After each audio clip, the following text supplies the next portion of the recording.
विश्ववंदिता शहाश्री शिवशेषा मुद्रा भद्राय राजते। आजच्या कार्यक्रमाचे अध्यक्ष आदरणीय व्यासपीठ वंदनीय गुरुजन वर्ग व येथे उपस्थित असलेल्या सर्व बंधू आणि भगिनींनो, तुम्हा सर्वांना स्वातंत्र्य दिनाच्या हार्दिक शुभेच्छा। किती आक्रोश तो झाला नद्या वाहिल्या रक्तांच्या, किती आक्रोश तो झाला नद्या वाहिल्या रक्तांच्या, सडा पडला मृतदेहांचा, तेव्हा हा दिवस उदयास आला, तेव्हा हा दिवस उदयास आला। हा दिवस पाहण्यासाठी ज्या महापुरुषांनी स्वतःच्या कुटुंबावरती तुळशीपत्र ठेवले आणि स्वतःचा जीव गमावला, त्या महापुरुषांना माझा कोटी कोटी प्रणाम। आज 15 ऑगस्ट आपला भारत देश इंग्रजांपासून स्वतंत्र झाला आणि या महत्त्वाच्या दिवशी मला 2 शब्द बोलण्याची संधी देणारे माझे गुरुजन वर्ग, त्यांचे मी हृदयापासून शतशः आभार मानते। आज आपल्या भारत देशाला स्वातंत्र्य मिळून 77 वर्ष पूर्ण झाली आणि या 77 वर्षामध्ये आपण भारताचे सुजाण नागरिक म्हणून कोठे आहोत?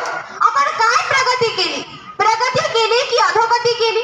स्वातंत्र्य मिळाले, परंतु आजही पाणपोईवरचा ग्लास साखळीनं बांधावा लागतो, पाणपोईवरचा ग्लास साखळीनं बांधावा लागतो, मंदिराबाहेर बोर्ड लावावा लागतो की चप्पल बूट बाहेर सोडा, झाडे लावा झाडे जगवा, शहर स्वच्छ ठेवा, असे अनेक नियम आजही लिहून असतात। परंतु आपलं तसं नाही, आपण कुठेही थुंकतो, कुठेही अस्वच्छता ठेवतो, आपला भारत देश हा असा एकमेव देश आहे की ज्या देशामध्ये 18 पगड जाती धर्माचे लोक एकत्र राहतात आणि तरीही आपल्याला अभिव्यक्ती स्वातंत्र्य, कुठेही राहण्याचं, जगण्याचं, व्यापार करण्याचं स्वातंत्र्य, आणि हे स्वातंत्र्य आपल्याला स्वतःचं काहीही गमावून न मिळाल्यामुळे कदाचित त्याची किंमत नसेल। पूर्वी आपल्या भारत देशामध्ये खूप घातक प्रथा होत्या आणि त्या समाज सुधारणा होऊन पूर्णपणे नष्ट झाल्या, जसे सती बालविवाह, तरी आजही काही ठिकाणी बालविवाह होतात।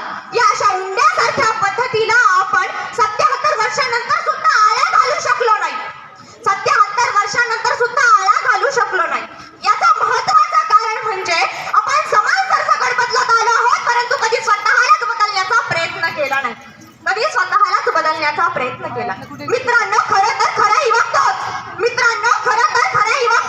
ज्याला नको गुलामी नक्षत्रांची, ज्याला नको गुलामी नक्षत्रांची, भीती आंधळ्या ताऱ्यांची, आयुष्याला भिडताना चैन करावी स्वप्नांची, ज्याचे पाय असावे जमिनीवरती, आकाश कवेत घेताना, हसू असावे ओठांवरती, काळीच काढून देताना, संकटासही ठणकावून सांगावे आता येत हे तर, नजर रोखुनी नजरेमध्ये आयुष्याला द्यावे उत्तर।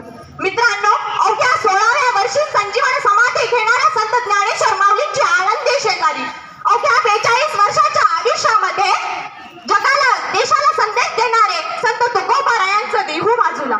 एवढेच नव्हे तर आपले सर्वांचे आराध्य दैवत छत्रपती शिवरायांच्या आदर्शानं आणि विचारानं पावन झालेली हीच तर माती आहे आणि याच मातीमध्ये जन्म घेतलेल्या प्रत्येक तरुणाला अजून कोणाचं हवंय आदर्श?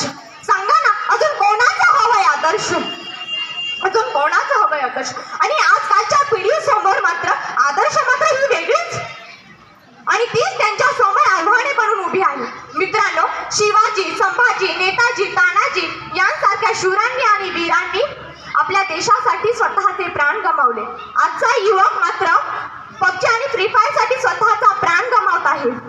अरे, डोळे असून अंधळ्यासारख्या वागणाऱ्या आणि तोंड असून मुक्यासारख्या जगणाऱ्या आजच्या या युवा पिढीला ना, मोबाईलच्या अतिरेकी वापरामुळे मोबाईलचा कधी थिएटर झाला आणि आयुष्याचा कधी सिनेमा झाला हे कळले देखील नाही। मला शिवरायांना सांगावंसं वाटतं, राजा सुपारीच्या खंडाचं व्यसन सुद्धा नव्हतं राजा, आजच्या पिढीला मात्र टाकल्याशिवाय पळवतच नाही राजा। सिंहाच्या निर्भयतेनं विवेक बुद्धीनं आणि कोल्ह्याच्या चतुराईने पुढे जाणारे युवक आज या देशाला हवाय, कारण दुनिया भर मिल जाएंगे आशिक कहीं मगर वतन से खूबसूरत कोई सनम नहीं, दुनिया भर मिल जाएंगे आशिक कहीं मगर वतन से खूबसूरत कोई सनम नहीं, हीरो में सिमट कर सोने से लिपट कर मरते हैं कोई, मगर इस तिरंगे से खूबसूरत कोई कफन नहीं, इस तिरंगे से खूबसूरत कोई कफन नाही. तुम्हा सर्वांना जाता जाता एक संदेश देऊ इच्छिते. विचलो जरी आज मी हा माझा अंत नाही, पेटेल पुन्हा नव्याने सामर्थ्य नाशिवंत नाही. छाटले जरी पंख माझे पुन्हा उडेल मी, अडवू शकेल मजला अजून अशी भिंत नाही, अजून अशी भिंत नाही. अडथळ्यांना भिवून अडथळणे पावलांना पसंत नाही. मित्रांनो, लक्षात ठेवा, तुम्हीच आहात तुमच्या आयुष्याचे आणि या देशाचे भविष्य.